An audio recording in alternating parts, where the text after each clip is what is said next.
कोई भी अड़चन अब हमको प्रयास नहीं करना उसको दूर करने का, ये जिम्मेवारी हमारे प्रभु की है। और प्रभु के ऊपर अगर आपने भरोसा दृढ़ कर लिया तो हर अड़चन अड़चन बन जाएगी, भगवान की पूजा बन जाएगी।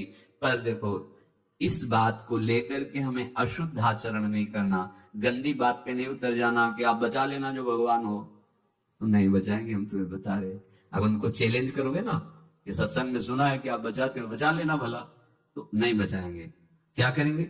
डबल पिटाई करवाएंगे तुम्हारी, क्योंकि सुन के भी तुम मनमानी कर रहे हो ना, और जब पीटोगे फिर रोगे तो फिर बचा लेंगे। ये लीला बिहारी गुरु हैं, बहुत करुणामय है, इनसे उल्टा मत खेलना, नहीं तो अगर ये उल्टा खेलने लगे तो तुम पहचान ही नहीं पाओगे। कह रहे हैं अपने आचरण को जानबूझकर अशुद्ध ना करो, तुम्हारी सारी बुराइयों की जिम्मेवारी हरि ले लेंगे।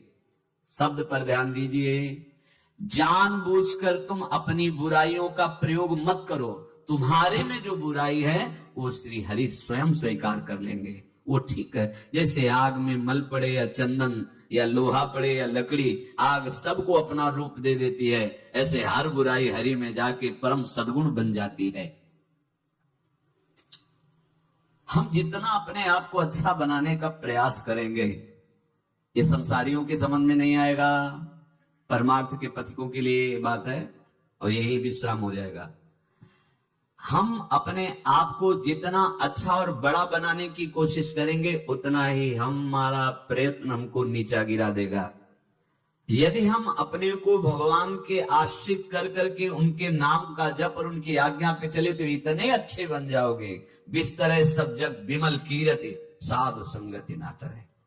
इतने महान बन जाओगे कि विश्व आत्मा भगवान जब हृदय से लगा लिए तो जा पर कृपा राम की हुई, ता पर कृपा करे सब कोई।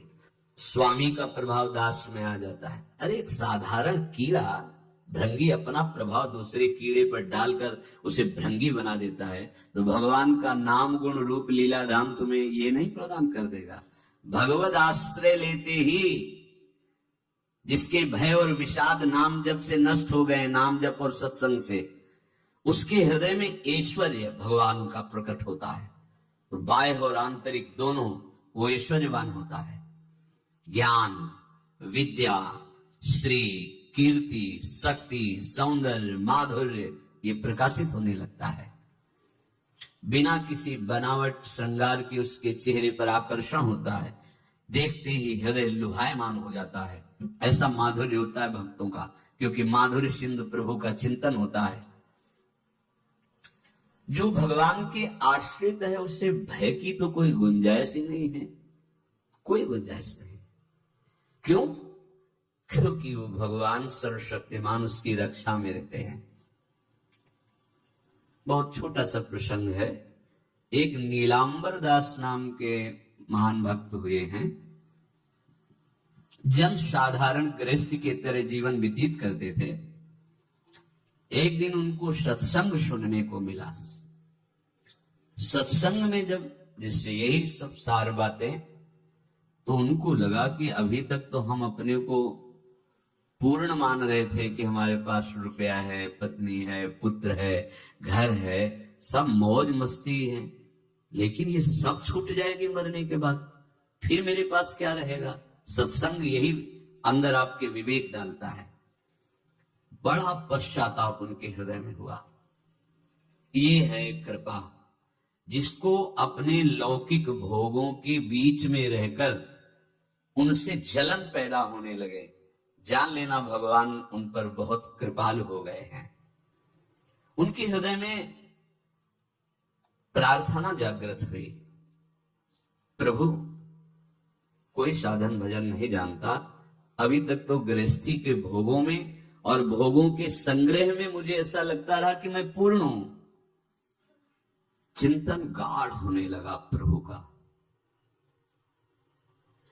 सत्संग जहां हुआ था वहां भगवान जगन्नाथ जी की चर्चा, जो प्रेम विवहल हुए थे ब्रज लीला में, सुन करके ब्रज लीला का भाव सुनकर श्री सुभद्रा जी, बलराम जी और लाल जी, वो प्रेम विगलित रूप, तो जो हम सुनते वही हमारा अनुराग होता है।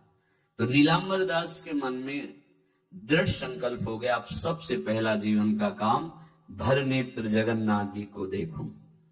जगन्नाथा स्वामी नयन पथगामी बहुत। एकांत में बैठ के बहुत रोना आया कि प्रभु बहुत दूर हो, ये उत्तर प्रांत की बात है और आप बहुत दूर हो, कैसे मुझे सामर्थ्य दो कि मैं इस ग्रह रूपी बेड़ियों को तोड़कर निकल पड़ूं, मोह रूपी हथकड़ियों को तोड़कर निकल पड़ूं। ऐसा ही हुआ।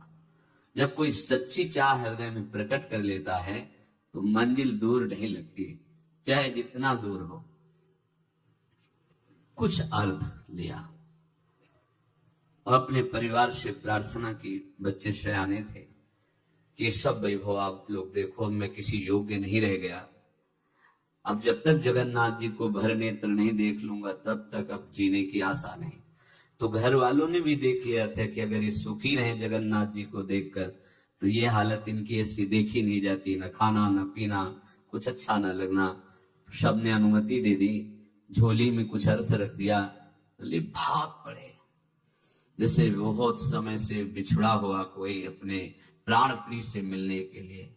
ना खाने की चिंता, ना पीने की चिंता, ना मार्ग की थकावट, बस नेत्रों में उत्साह भरा हुआ है। कब ऐसा होगा कि जगत के नाथ को मैं अपने भर नेत्र देखूं।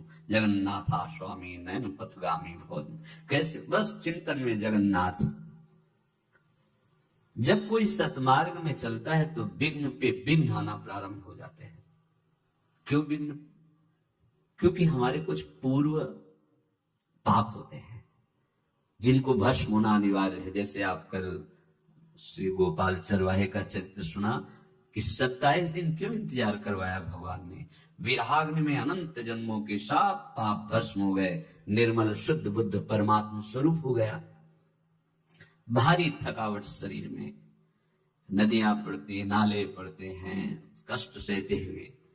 अब जब विशाल भागीरथी के तट पर तो तैरना आता नहीं था, संध्या का समय हो गया था। विचार किया कि रात भर यहां रुकना मेरे बस की बात नहीं। चैन नहीं, हृदय चैन नहीं होता हृदय में। जब वो लगन लगती है ना, लगन का काम ही होता है अगन, उसको कुछ सुहाई नहीं देता। जब हृदय में लगन लग जाती कुछ सुहाई नहीं देता। जिस पर हो तुम रीझते क्या देते यदुवीर, रोना शिशकना तड़पना आहू की जागीर, ये संपत्ति मिलती है। रोने लगे, प्रभु आप तो बहुत समुद्र पार करने वाले हैं, इस गंगा नदी को कैसे हम पार कर पाए, और हम रुकेंगे नहीं। अब चाहे प्राण चले जाए, तैरना तो आता नहीं, मैं पार जरूर होऊंगा। इतने में देखा एक नाविक मछुआरा मछली, वो बहुत ही दुष्ट स्वभाव का था। उस दिन उसको मछलियां मिली भी नहीं थी। इनको रोते हुए देखा तो नाव किनारे लाया। पार चलना चाहते हो? बोले हाँ। तुम्हारी झोली में कुछ है कि केवल हाँ ही कहे हो? बोले नहीं, परिवार वालों ने कुछ डाला भी देखा तो नहीं, दिखाया तो उसमें कुछ मुद्राएं, पहले स्वर्ण मुद्राएं आदि। वो प्रसन्न हुआ और मीठी मीठी बातें करके नाव में बैठा। आओ, भक्त को कोई संशय और भ्रम नहीं होता। और वो कपटी आदमी, उसने विचार किया कि अगर इसको छीन कर पार कर देंगे तो ये राज कर्मचारियों को सूचना देगा, फिर हम बांधे जाएंगे। तो इसे बीच धारा में ले जाकर गला दबा के मार देते हैं और इसकी संपत्ति ले लेते हैं। कौन जानेगा, गंगा के प्रवाह में बह जाएगा, पक्का निश्चय। अब जब वो धारा सीधे निकलना है और वो ऐसे चला तो उनका भैया हमें तो पार होना है, आप कहाँ ले जा रहे हो? बोले चुपचाप। अब उसका रूप बदल गया, वो चुपचाप बैठे रहो, अभी मैं तुम्हें गंगा से क्या इस शरीर से भी पार कर दूंगा। वो समझ गए कि शायद अब इस जन्म में जगन्नाथ के दर्शन संभव नहीं, क्योंकि मारेगा, हाथ में डांड है, अगर उसी से प्रहार करेगा तो। एकदम आर्थ है कि प्रभु मरने का तो भय नहीं है, अरे यदि आपको भरने देख लेते फिर मारे जाते तो अच्छा था। ये आशा लेकर के मैं मरना नहीं चाहता, एक बार मैं आपको देखना चाहता हूं। भय बिल्कुल नहीं हुआ, भय विषाद भक्त को नहीं होता। देर लगी क्या? एक राज कर्मचारी की आवाज आई, ए नाविक तुरंत इधर नाव लाओ। और उस समय धनुष बाण चलते थे, तो उसने शीघ्रता की और दूर ले जाने की तुरंत बाण संधान किया और कहा समझ ले अचूक निशाना है, एक में ही तो ढेर हो जाएगा, पहले वापस नाव लाओ। अब वो घबरा गया, वापस नाव लाए। तेरे मन में क्या विचार चल रहा है? तू इसको मारना चाहता है? अगर तुझे बचना है तो मेरे देखते देखते उस पार पहुंचा और इनको प्रणाम कर। कौन था ये? कौन है राज कर्मचारी था? ये है भक्त। निर्भय होता है, उसे कोई भय थोड़ी होता है। बड़े सम्मान से पार उतारा और पूछा तुम्हारा परिचय है क्या इस राज कर्मचारी से? बोले भैया ने जैसे आपसे परिचय नहीं ऐसे उनसे भी परिचय नहीं, आप मारना चाहते थे वो बचा दिए हैं, हमें लगता है दोनों में प्रभु की बड़ी कृपा है। और बस झोली ले और भाग पड़े।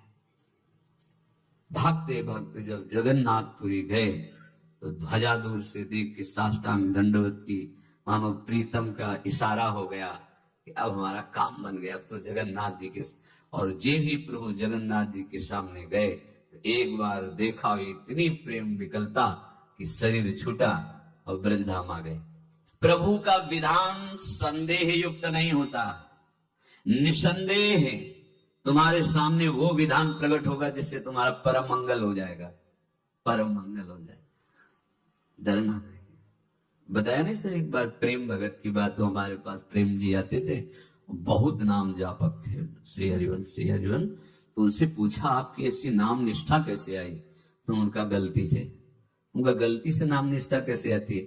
तो किसी पद के अधिकारी थे जिसमें किसी कानून के विरुद्ध उसमें दस्तखत कर देने से करोड़ों रुपया उनको प्राप्त होना था। तो रात्रि में ऑफिस में बुलवा के उन्होंने वो गलती कर दी। दस्तखत की बड़े अधिकारी थे और वो उनको पता नहीं था कि वो षड्यंत्र है, और पहले से कैमरा रख दिया गया था, पूरा वीडियो लेते देते बातचीत करते दस्तखत करते सब प्रमाण। तो सुबह जो उनकी आरती उतारी गई समाज में, तो बस घर वाले भी उनसे कि जैसे पुत्र थे पत्नी के, पिताजी पापा आपसे ऐसी आशा थी, मार दिया हम सब लोगों को आपने, कब हम लोगों ने धन की मांग की आपसे, आप इस अवस्था में ऐसा कर। तो घर से ये वचन और बाहर तो सब उपहास उनका, और उन्होंने निश्चय किया रात्रि में आत्महत्या कर लेंगे। कर्म बड़ा विचित्र होता है। पर वो वृंदावन पहले से आते थे और हरिवंश उपासकों से मिलते रहते थे, गुरुदेव भगवान से भी उनका परिचय था। गलती किसी से भी हो सकती, चूक है, यही तो है ना। कंचन कामिनी कीर्ति, कहीं भी लुभायमान। शायद उनके मन में लगा होगा कि दस्तखत कर लेंगे और मिल जाएगा, वृंदावन वास करेंगे, झंझट छूट जाएगी, कुछ ना कुछ ऐसा आया होगा, क्योंकि वो अधार्मिक प्रवृत्ति के नहीं थे, पर क्रिया तो हो गई ना, षड्यंत्र था वो। उन्होंने सोचा रात्रि में अब हम प्राण त्याग देंगे।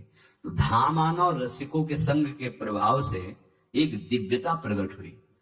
वो सबके सामने सोने का नाटक करके लेट गए, तो परिवार वालों, नजर तो सबकी थी कि विक्षिप्त है, परिवार वालों को लगा सो गए। तो रात्रि जब सोए थोड़ा इससे तो वास्तविक नींद आ गई, और स्वप्न में देखा कि कोई उनसे कह रहा, देखो तुम्हारे सिराने सेवक वाणी रखी है, इसको पकड़ो, मरने की जरूरत नहीं, सब ठीक हो जाएगा।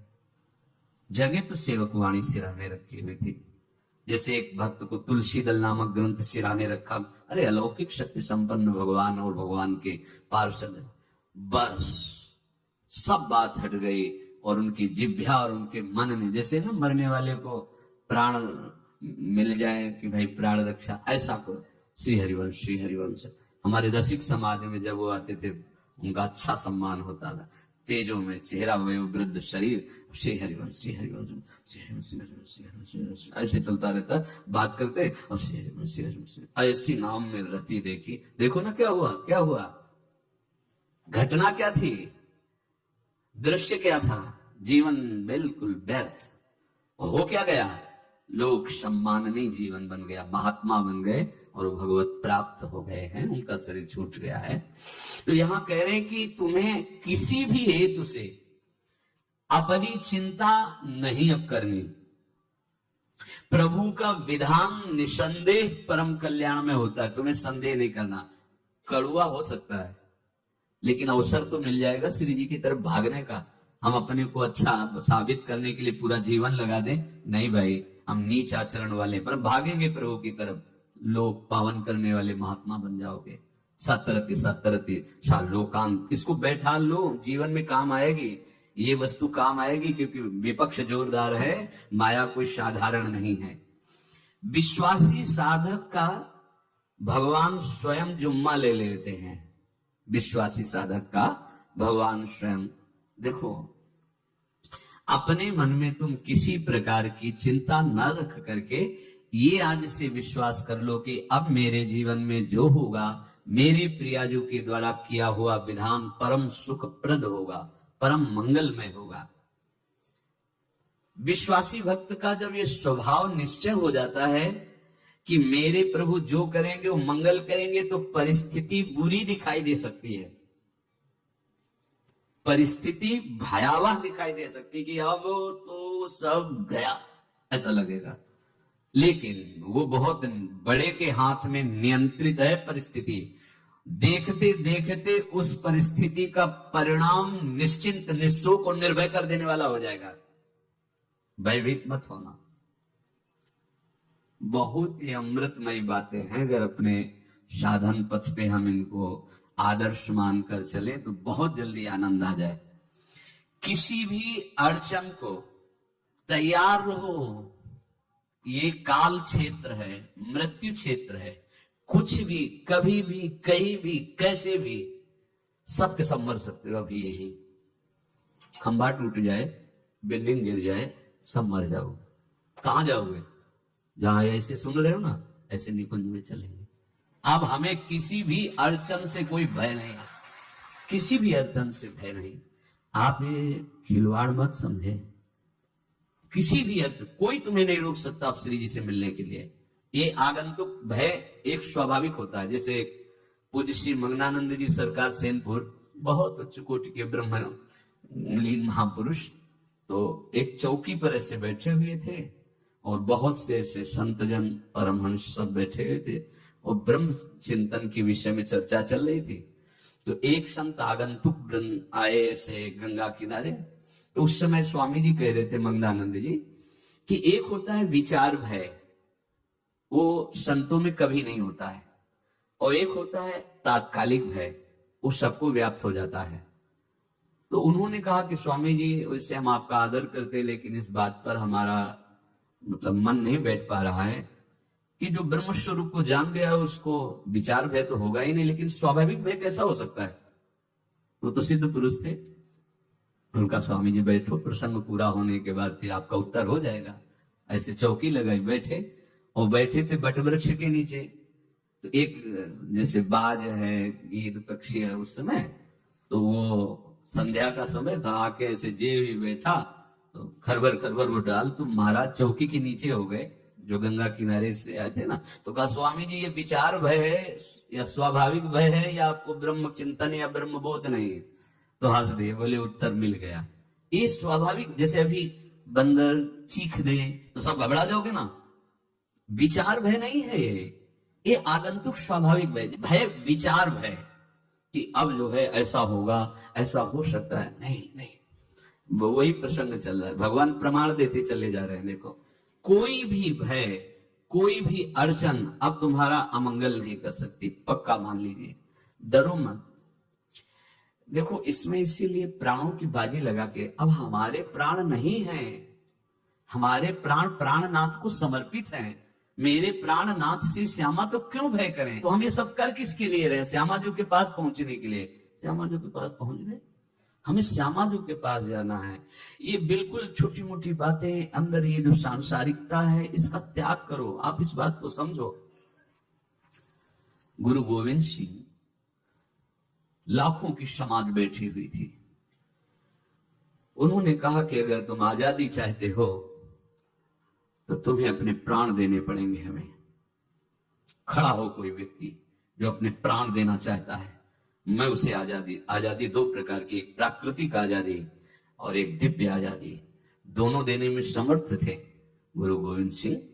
हाँ, ये सिखों के आचार्य हैं, बहुत ही अध्यात्म बल और शारीरिक बल से भी पुष्ट, एक खड़े हुए हिम्मत करके बोले आ, गड़ासा हाथ में अंदर गए और ऐसा लगा कि उनकी गर्दन उतार दी गई और ऐसे रक्त प्रवाह सा नाली से बहा जो सबको दिखाई दे रहा था। और कोई है? जब पता ही चल गया कि गर्दन उतारी जा रही, रक्त प्रवाह, वो कहते मुझे तुम रक्त दो, प्राण दो, मैं तुम्हें आजादी दूंगा। 2 3 4 5 अंदर ले जाते, ये आभास भी नहीं होने दिया कि वो जीवित है। 5 तैयार, पूरी सभा में 5 तैयार। बोले ये पंच प्राण प्यारे हैं, मैं इतने से एक एक से 1.25 लाख को परास्त कराऊं, देखना मेरा नाम गुरु गोविंद सिंह न धराऊं, यदि एक एक से 1.25 लाख को परास्त, क्योंकि प्राणों की बाजी समर्पित कर दी। अब क्या भय? माया से आजादी प्राप्त करने के लिए भयभीत होना तो बिल्कुल जीवन में छोड़ दो। विचार भय नहीं होना चाहिए, ये स्वाभाविक भय होगा। अभी कोई ऐसी आवाज आ जाए, वो ऐसे स्वाभाविक होता है, उस पर तर्क वितर्क नहीं किया जाता। विचार भय नहीं होना चाहिए। जानते हो, तुम्हारा जीवन, तुम्हारे प्राण, तुम्हारा शरीर हरि को समर्पित है और हरि के अधीन काल है, कुछ नहीं हो सकता, और जो कुछ होगा वो परम मंगल होगा। किसी भी अड़चन को भगवान के सौहार्द के सामने अड़चन मत मानना। हम अगर अड़चन को दूर करने का प्रयास करेंगे तो अड़चन हमें फंसा लेगी, अड़चन। और यदि भगवान पे विश्वास कर लिए तो वही अड़चन बन जाएगी, उपासना बन जाएगी। मान लीजिए बात, मान लीजिए आप लोग तो गृहस्थ में देखा होगा, हमने देखा है, बच्चा गिरा, रोने लगा, माँ उठाने आई, छाती से लगाया, वो माँ के थप्पड़ मार रहा है। यद्यपि वो कुछ जानता नहीं, पर भाव जब उसके देखे, बलिहार है, इस वात्सल्य की बलिहार है, ये माँ को मार के कह रहा है, थप्पड़ मार के, अब तू छाती से लगा रही, जब गिरा और चोट लगी तब तू कहाँ थी, क्यों ले उठाया? ये अधिकार हरि, वो तो अल्पज्ञ माँ है, पर हम तो सर्वज्ञ हरि के वात्सल्य में डूबे हुए हैं। हमको तो भय बिल्कुल नहीं होना चाहिए। पूज्य श्री सूरदास जी के शब्दों में मानो नीलांबर दास जी की ही प्रार्थना हृदय से प्रकट हो रही। कह रहे हैं, कृपा अब कीजिए बलि जाऊं। मुझे पता नहीं था, मैं मोह निद्रा में ऐसा सो रहा था कि नाना प्रकार के स्वप्न देखकर राजी हो रहा था। संत सत्संग मिला तो मुझे पता चला ये तो जो कुछ भी है सब व्यर्थ है। ये मकान, ये परिवार, ये धन, ये वैभव, ये पद प्रतिष्ठा, ये केवल चंद मिनट की चांदनी है। जब यमदूत आएंगे, मारेंगे, पिटाई करेंगे, नरक ले जाएंगे, तब कोई कौन साथ देगा? साथ में जाने वाला तो कुछ नहीं है। सत्संग में भगवान के चरणों का आश्रय सुना तो कह रहे, कृपा अब कीजिए बलि जाऊं, बलिहारी जाऊं प्रभु, अब तो कृपा कर दो। कृपा तो हो चुकी है। कोई विवेक मोह भ्रम भागा, कहां से विवेक आया? जब सत्संग मिलता है तब विवेक जागृत होता है, और भगवान की कृपा के बिना सत्संग नहीं मिलता। सत्संग मिला मानो भगवान आवाहन कर रहे हैं आपको अपने आनंद समुद्र में डुबोने के लिए। बिनु सत्संग विवेक न होई, राम कृपा बिनु सुलभ न सोई। सच्ची मानिए, सत्संग ये केवल भगवत कृपा से मिलता है। पहली कृपा तो सत्संग हुई, अब विवेक जागृत हुआ, तब सब हुए। विवेक मोह भ्रम भागा, तो मोह में जो सब अच्छा लग रहा था अब अच्छा नहीं लगने लगा, काटने को दौड़ने लगा। सबका प्यार, सबकी वस्तुएं, सब वैभव सम्मान, सब झूठा, सच्ची झूठा। फसाओ। प्रार्थना हृदय से निकली, कृपा अब कीजिए बलि जाऊं, नाहिन मेरे और को बल, चरण कमल बिन ठाऊं। कृपा अब कीजिए बलि जाऊं, बलिहारी जाऊं प्रभु, अब तो कृपा कर दो, मेरे में कोई बल नहीं है, कोई साधन बल, तपस्या बल, योग बल, ज्ञान बल, कोई बल नहीं। बस हृदय से मैं आपके चरणों का आश्रय लेता हूं।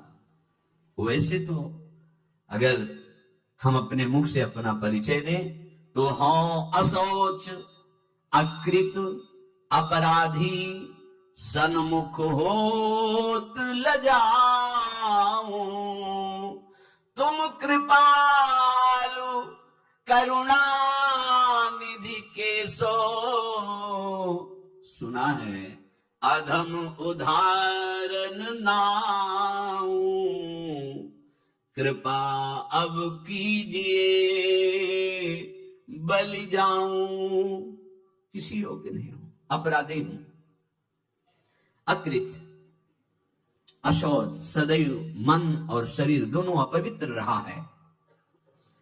यद्यपि किसी लायक नहीं हूं, आपके सन्मुख होने में लज्जा लगती कि कहां मैं नीच अधम और कहां आप परम पावन पुण्य श्लोक प्रभु। पर सुना हमने सत्संग में कि आप बड़े कृपालु हो, करुणा निधान हो, तो हे कृष्ण, हे अधम उदाहरण, आपकी महिमा सुनकर हिम्मत पड़ रही कि अब आपके चरणों की तरफ मैं बढ़ूं। क्योंकि विचार करके देखा कोई ऐसा नहीं है जो मुझे संभाल सके, मेरी रक्षा कर सके। काके द्वार जाए हुए ठाड़ो, देखत काही सुहाऊं, असरन सरन नाम तिहारो, हो कामी कुटिल निभाऊं। प्रभु किसके द्वार जाके खड़ा हूं? जितने देवता हैं ये सब बनिया की दुकान की तरह हैं। तुम्हारे पास जितने पुण्य साधन है उतना ही फल मिलेगा, मेरे पास तो कोई बल है नहीं, तो कोई मुझे तो स्वीकार करेगा नहीं, ठुकरा देगा। नाथ, सुना है आपका नाम सत्संग में असरन सरन है, जिसका कोई नहीं होता उसे आप स्वीकार कर लेते हैं। मैं बहुत कामी हूं, कुटिल हूं, पर एक ही ठौर है, आप मेरा निर्वाह कर सकते हैं। कलुषी अरु मन मलिन बहुत, मैं बहुत कलुष हूं, बहुत मलिन मन हूं, पर बिना स्वार्थ के आज तक कोई काम किया नहीं, तो आपसे भी सौदा करके ही शरण में होऊंगा। सेत में तो न बिकाऊं, तो आपसे भी सौदा है हमारा, सेत में शरण नहीं हो जाऊंगा आपकी। यद्यपि मैं ऐसा बता दिया पूरी, देखो भक्तों का हृदय कैसा होता है। हाँ, क्या चाहिए आपको, क्या चाहिए? तो सूर पतित पावन पद अम्बुज, सो क्यों परिहरि जाऊं, कृपा अब कीजिए बलि जाऊं। सेत में नहीं बिकाऊंगा, आपके चरण का मोल लूंगा। सदैव आपके चरण हमारे हृदय में रहे, मेरा मन आपके चरणों के आश्रित रहे। ये दे दो, अब मैं आपका ही हो गया, बिक गया। ये मूल्य आपको देना पड़ेगा। आप अपने चरणों का आश्रय और अपना चिंतन, हमारी तुम्हारी होड़ पड़ी है। ना जाने करिहो कहा तुम नागर नवल हरी, मोहि प्रभु तुम सो होड़ परी।